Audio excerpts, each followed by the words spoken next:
তোমরা কিন্তু স্ক্রিনের সামনে দেখতে পাচ্ছ একটা বিদ্যালয় ভবন আছে, তার সামনে কি আছে, একটা ছাত্র বা একটা স্টুডেন্ট আছে। তোমরা ভাবো যে আমরা স্কুলে কি ইউনিফর্মে ঢুকি।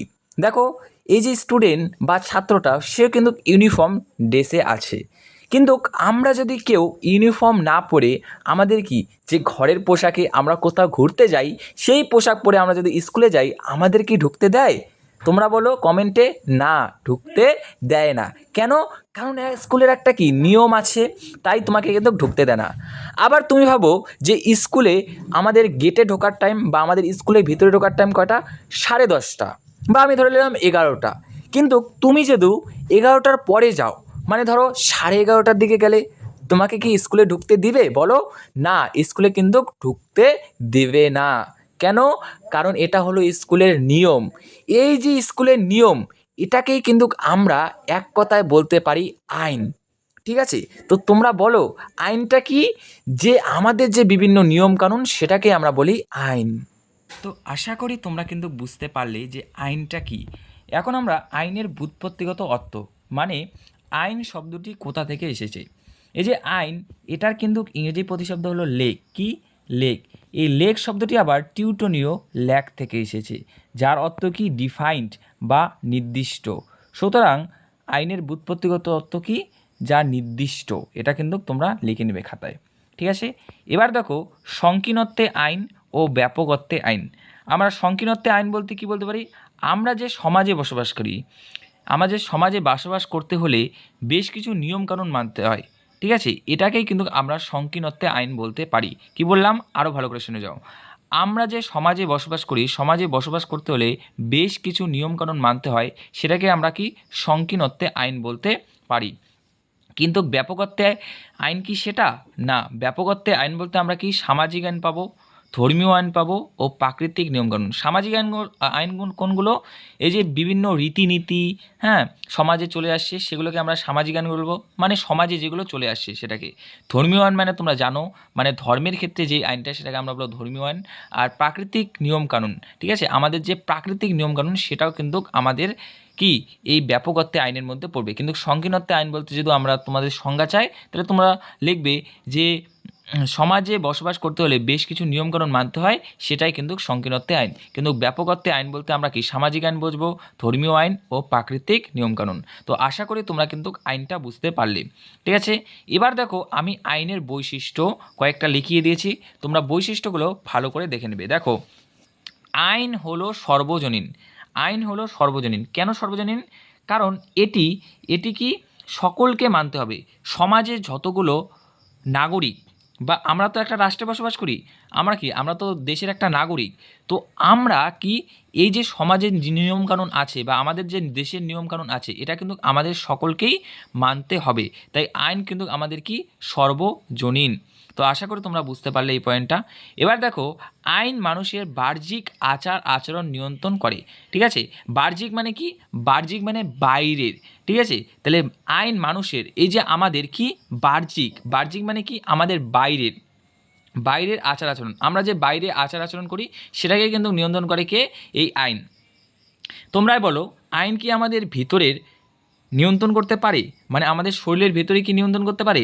পারে না। কিন্তু কি আমাদের যে বাহ্যিক, বাহ্যিক মানে আমাদের বাইরের, সেটা কিন্তু নিয়ন্ত্রণ করে এই আইন। আচার আচরণ, আমরা বাইরে কীরকম আচার আচরণ করব, হ্যাঁ, কীরকম ঘোরাফেরা করব, সেটা কিন্তু নিয়ন্ত্রণ করে এই আমাদের আইন। ঠিক আছে? আশা করি তোমরা এই পয়েন্টটাও বুঝতে পারলে। দেখো, তারপরে আইন হলো সুস্পষ্ট ও সুনির্দিষ্ট। কেন? কারণ আইন আইন কিন্তু লিখিত।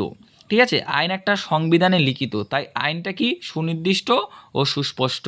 ঠিক আছে? এটা কিন্তু অনির্দিষ্ট নয়। কেন? কারণ আইন হলো লিখিত, সংবিধানে লিখিত আছে আইন। ঠিক আছে? এই দেখো, এবার তারপর কি হচ্ছে, আইনের চোখে সবাই সমান। ঠিক আছে? আইনের চোখে সবাই সমান, মানে তুমি যা দোষ করলে শাস্তি পাবে, একজন, মানে একজন নেতা বা একজন প্রধানমন্ত্রী যা দোষ করবে, সেও কিন্তু সমান শাস্তি পাবে। কারণ আইনের চোখে সবাই সমান। এখানে দেখা হবে না তুমি একজন সাধারণ মানুষ আর ও একজন নেতা, এরকম কিন্তু দেখা হবে না। আইনের চোখে কিন্তু সবাই সমান। যা তুমি দোষ করলেও যা শাস্তি পাবে, সে একজন বড় নেতা হোক বা যেই হোক, সেও কিন্তু আইনের চোখে সবার ক্ষেত্রেই সমান হবে। তো তোমরা কিন্তু আইনের চোখে সবাই সমান, এই পয়েন্টটাও বুঝতে পারলে।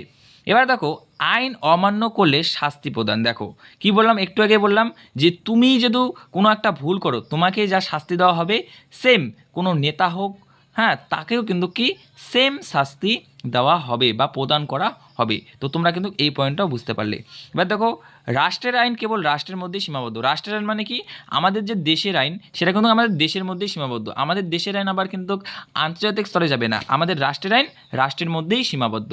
তো তোমরা কিন্তু আইনের বৈশিষ্ট্যগুলো ভালো করে বুঝে নিলে।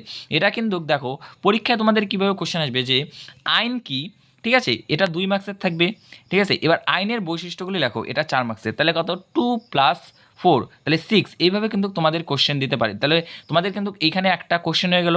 তারপরে এইভাবেও দিতে পারে যে আইন কি, এটা একটা 2 মার্কসের দিতে পারে, বা আইনের ব্যুৎপত্তিগত তত্ত্ব, এটাও 2 মার্কসের দিতে পারে। এবার আবার দিতে পারে আইনের বৈশিষ্ট্য দুটি লেখো, এটাও 2 মার্কসের দিতে পারে। তো তোমরা কিন্তু এগুলো কিন্তু খুব ইম্পর্টেন্ট, তোমরা কিন্তু ভালো করে এগুলো দেখে নেবে, ঠিক আছে। এবার দেখো আইনের উৎস। আইনের উৎস বলতে আমরা কী বুঝবো, যে আইনটা কোথা থেকে শুরু হলো বা কোথা থেকে, হ্যাঁ, সৃষ্টি হলো, এটা কিন্তু আইনের উৎস আমরা বলতে পারি। এটাও কিন্তু পরীক্ষায় আসার চান 100%, ঠিক আছে। এটা একাধিকবার পরীক্ষায় আসে, ঠিক আছে। তোমরা কিন্তু ভালো করে বুঝবে যে আইনের উৎস। আইনের উৎস বলতে আমরা কি বুঝি, যে আইনটা কোথা থেকে শুরু হলো। দেখো আইনের প্রথম উৎস হলো প্রথা। কি প্রথা, এটা কিন্তু ভালো করে মনে রাখবে যে আইনের যে প্রাচীনতম উৎস হলো প্রথা। এর প্রথা কি, এই প্রথা হলো এই যে আমরা যে বিভিন্ন রীতিনীতি ব্যবহার করি সেটাকেই আমরা বলি প্রথা। তাহলে প্রাচীনকালে কি, প্রাচীনকাল থেকে আমাদের কি, এই যে আমাদের কন্যাদান, মানে আমাদের কি, যেহেতু আমাদের মেয়ে 18 হয়ে যায় তাহলে কি আমাদের বিয়ে দিতে হবে, তাহলে এই রকম কন্যাদান এগুলো কি, এগুলো কিন্তু প্রথা, একটা নিয়ম। এই নিয়মকেই কিন্তু আমরা কি বলি, আইন বলি। তাহলে দেখো এই প্রথাটাও কিন্তু কি একটা আইনের উৎস, মানে প্রথা থেকেই কিন্তু আইনের উৎসটা শুরু হয়েছে। তারপরে দেখো ধর্ম। এটা তোমরা ভালো করে জানো যে ধর্ম আমাদের কি সত্যতার পথে, ন্যায্যতার পথে নিয়ে যায়, এই একমাত্র ধর্ম। তাহলে কি ধর্মটাকেও কি আমরা আইন বলতে পারি না? অবশ্যই পারি। কেন?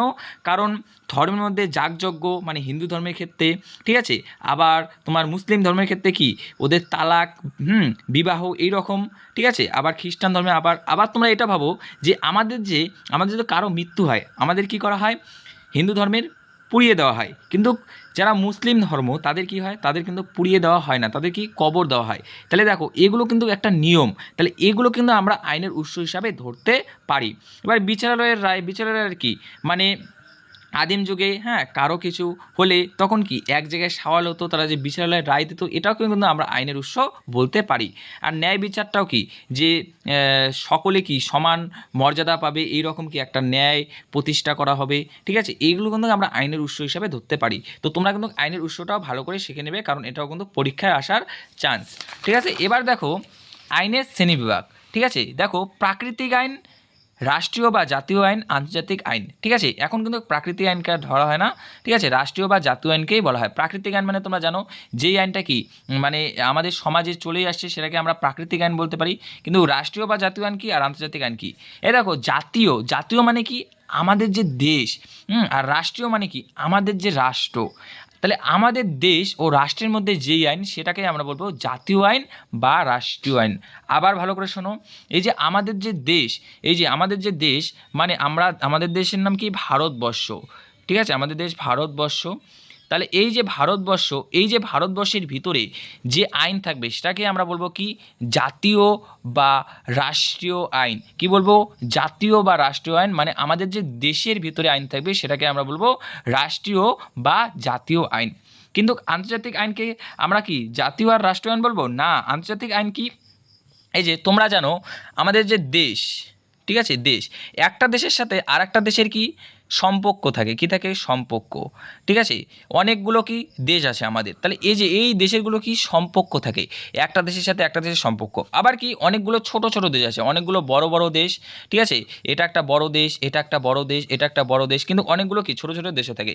কিন্তু কি এই বড় বড় দেশগুলো কি ছোট দেশের উপর আক্রমণ করে, তখন তাদের ক্ষেত্রেও কিন্তু অনেকগুলো আন্তর্জাতিক আইন বা আন্তর্জাতিক আইনের ক্ষেত্রেও কিন্তু অনেক ক্ষেত্রে নিয়ম খাতে, মানে আন্তর্জাতিক স্তরে, মানে বিভিন্ন দেশের ক্ষেত্রে যে সম্পর্ক সেটাকে আমরা বলি আন্তর্জাতিক সম্পর্ক।